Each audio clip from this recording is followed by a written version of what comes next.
Lapu-Lapu ba talaga ang pumatay kay Magellan?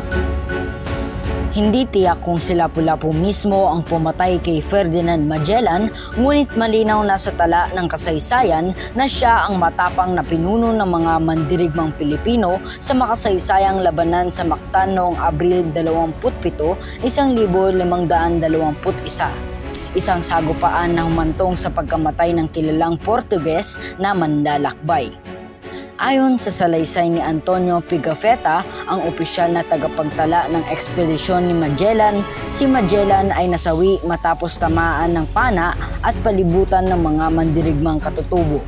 Walang direktang pahayag na si Lapu-Lapu ang tumapos sa buhay ni Magellan, sa halip ipinapakita ng tala na ang kanyang mga tauhan ang aktwal na nakipaglaban at nagwagi sa labanan. Sa pananaw ng sambayan ng Pilipino, si Lapu-Lapu ay higit pa sa isang mandirigma. Siya ay simbolo ng unang matagumpay na pagtutol sa dayuhang mananakop.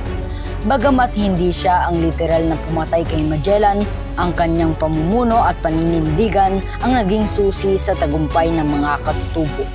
Dahil dito, kinikilala siya bilang kauna-unahang bayani ng Pilipinas, isang huwaran ng tapang, dangal at pagmamahal sa bayan.